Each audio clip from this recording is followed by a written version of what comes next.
I'm Clive Moody, Senior Executive Producer on Grid 2. And I'm Gehan Patharaja, Lead Car Handling Designer. Just about to go into a race on the Red Bull Ring, classic Austrian GP circuit, and obviously race events are what they say. You know, they're all about hitting the racing line, they're all about shaving those tenths of seconds and really just battling against the opposition. We're in the car selection screen here, and you can see we've got the Volvo S60 Super Touring car. And just alongside that we have a VW Sirocco touring car also. And these are high downforce, lightweight vehicles in the game. So AI on this particular race, we've got them running at a medium setting, so they'll be pretty aggressive. They're certainly beatable, but you know, it'll take a fair old effort to battle the way through the pack and hopefully take the win at the end of the race. So here we are, Red Bull. This based in Austria. This track was actually used for F1 in the old days. Not used for F1 anymore, but the likes of DTM use it for touring cars. So it's a really quick circuit, but it's got a couple of really technical corners on it, especially second corner, which is a hairpin, catches people out. So starting pretty much from the lower end of the grid there in ninth position, just trying to battle the way up through now. You can see the car's corner much more flatter than the rest of the cars in the game. You know, much more flatter than something like the old Mustang in the Tier 1, and it requires some really good, requires the player to respond really quickly to it as well. So you got to be quick with your reactions and very accurate with your input as well. A little bit of aggression now. One thing you will see is our AI's come on leaps and bounds since the first game. It's a lot more human. In fact, at the start there on that first corner, you saw there was actually a bit of an accident. Some cars were actually off the track, and that's something that can happen. You know, drivers can make mistakes, or drivers can accidentally knock into other cars and take them out. It can sometimes give you an advantage. Sometimes you can gain a few places, but other times, honestly, if there's an accident in the way, you have to react. You have to maybe brake or steer just to stop yourself from actually being part of that collision. It adds another dimension, you know, another element to the game.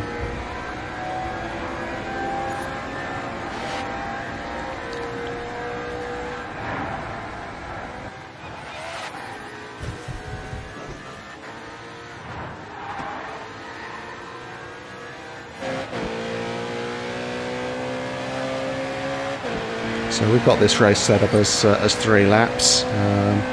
Into third after lap 1, that's pretty good going actually.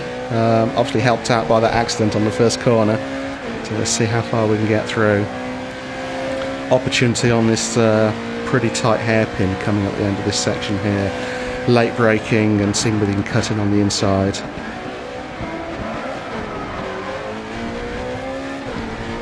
Yeah, the VW Sirocco is not like the road-going car that you would get.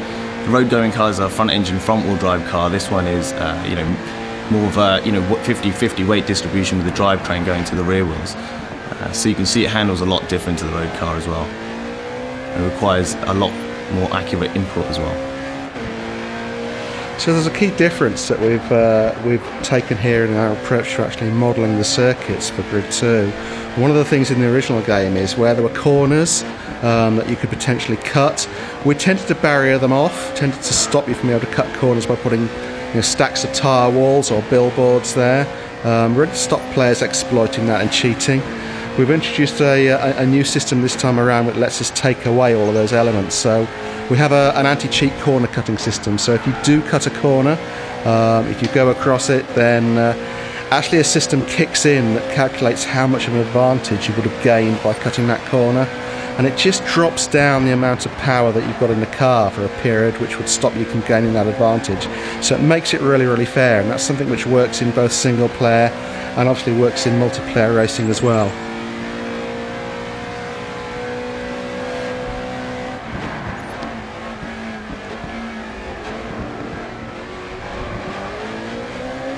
So it looks like it's going to be a bit of a battle to the finish line here. And you can see our drivers using the toe of the car in front as well. You can actually build up a bit of momentum if you get into the slipstream, and then you can see them overtaking the car.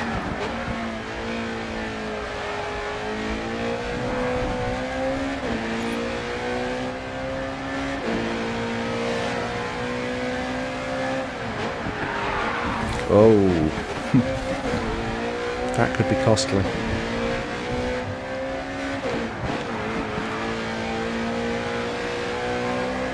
And new for Grid 2, we also have carbon fibre damage also. So what you'll find is the panels just don't bend and distort just like metal. For carbon fibre vehicles, they actually break off and shatter. You actually get tears and holes in the bodywork as well.